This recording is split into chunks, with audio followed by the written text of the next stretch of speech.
Assalamualaikum warahmatullahi wabarakatuh, teman-teman sekalian. Pagi hari ini kita belajar kembali tentang PAI di SMK NU Manbaul Falah lewat daring. Semoga selalu bisa diikuti dengan baik.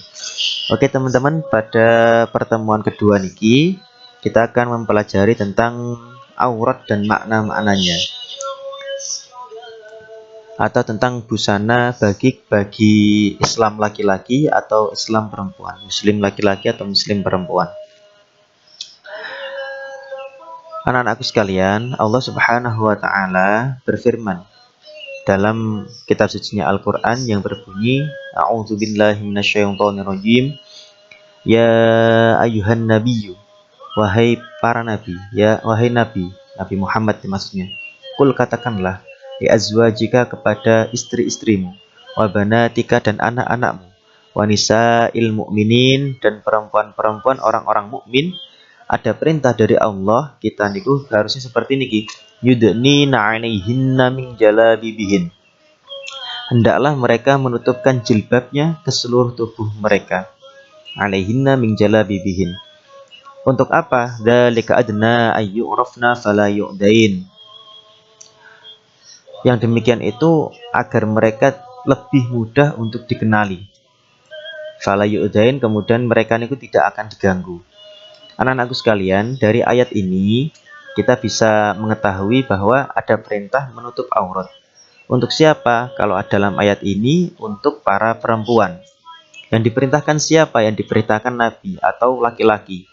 Mereka agar memerintahkan kepada istri-istrinya, anak-anaknya dan juga seluruh nisa'il mukminin untuk menutupi auratnya. Apa sih aurat niku? Aurat itu kalau secara bahasa terdiri dari kata iwarun atau aurun. Kalau untuk mata namanya aurun. Aurun atau auratun. Aurat itu kalau dalam bahasanya anak pondok dulu kita memaknainya ketika masih di pesantren, memaknainya dengan kata celo atau kejelekan. Jadi aurat itu adalah suatu kejelekan, yang mana kejelekan itu haruslah wajib ditutupi. Jangan sampai kejelekan itu diumbar atau mungkin kejelekan itu dipertontonkan kepada orang lain. Kan kita tidak mungkin toh ingin kalau kejelekan-kejelekan kita diketahui oleh orang-orang yang lainnya. Nah dari itu, baik laki-laki, baik perempuan, mereka sama-sama memiliki kejelekan. Kejelekan dari segi apa? Kejelekan dalam hal badan. Yang mana memang badan itu sebenarnya adalah perhiasan, tapi perhiasan itu ada yang boleh ditampakkan dan ada yang tidak boleh ditampakkan dan wajib ditutupi. Kejelekan-kejelekan itu apa? Atau aurat-aurat itu apa? Gini teman-teman, kejelekan di sini jangan sampai artikan nanti badannya jelek, nggih. Jelek dalam artian apabila dipertontonkan itu akan menjadikan suatu kemudorotan atau kejelekan. Itu maknanya. Anak-anakku sekalian, kalau jenengan orang Jawa, di Jawa itu ada patah seperti ini. Ajining rogo songko busono. Harga diri seorang itu terletak pada busananya. Semakin baik busanamu, semakin tinggi harga dirimu. Tapi kalau semakin jelek apa yang kamu kenakan, busana kalian semakin jelek, tidak menutupi aurat, maka hal itu akan menjadikan kita semakin rendah harga dirinya. Ingat-ingat ini. Semakin jelek yang kamu pakai, maka akan semakin jelek pula harga dirimu. Kalau semakin baik yang kamu pakai, maka akan semakin baik pula harga dirimu. Ini diperhatikan, diperhatikan baik-baik. Terus pertanyaannya, apa yang wajib ditutupi? Kita mulai dulu dari laki-laki. Laki-laki niku, yang pertama, harus menutupi auratnya. Auratnya mana? Antara pusar sampai lutut. Tak ulangi, aurat laki-laki mulai pusar sampai lutut. Tapi jangan sampai niku nanti jalan-jalan hanya menutupi antara pusar sampai lutut. Gila itu namanya. Makanya kalau umpama pengen menutupi aurat, kita disarankan menutupi badan dengan sebaik mungkin, dengan seindah mungkin. Karena berapa harga dirimu, diingat-ingat lagi, seberapa harga dirimu dilihat dari apa yang kamu pakai. Semakin amburadul yang dipakai, semakin jelek harga dirinya. Semakin baik yang dipakai, semakin baik harga dirinya. Maka dari itu teman-teman, ini mohon sangat diperhatikan untuk laki-laki. Memang auratnya cuma mulai pusar sampai lutut, tapi jangan hanya itu yang ditutupi. Ngoten lho, karena kalau sampai hanya itu yang ditutupi, kelihatan sekali tidak baik akhlaknya. Nah, tentu yang pertama untuk laki-laki. Yang kedua, untuk perempuan, auratnya sampai mana? Aurat perempuan itu kalau di Indonesia mengikuti madzhab Maliki anak-anakku. Kalau di luar sholat jenengan niku, auratnya perempuan yang wajib ditutupi itu seluruh tubuh kecuali wajah dan telapak tangan. Kecuali wajah dan telapak tangan. Tapi kalau dalam sholat jenengan itu mengikuti madhab Syafi'i. Syafi'i juga sama dengan Maliki, yang wajib ditutupi itu kecuali wajah dan telapak tangan.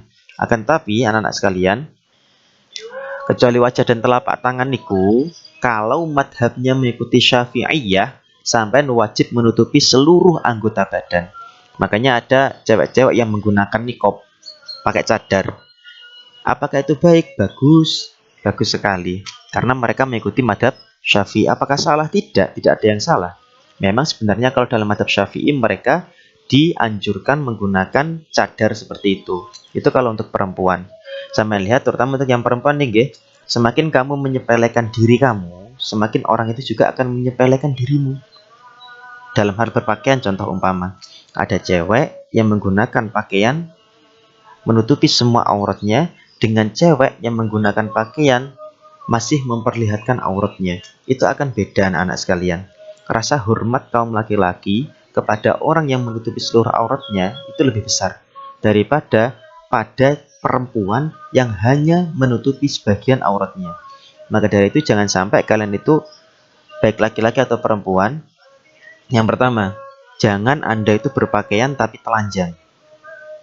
Maksudnya, memang jenengan itu memakai pakaian, akan tapi pakaiannya tidak menutupi aurat. Dosa itu anak-anak. Yang kedua, jangan sampai jenengan itu salah pakaian. Tidak boleh laki-laki menggunakan pakaian perempuan, begitu juga sebaliknya, perempuan menggunakan pakaian laki-laki.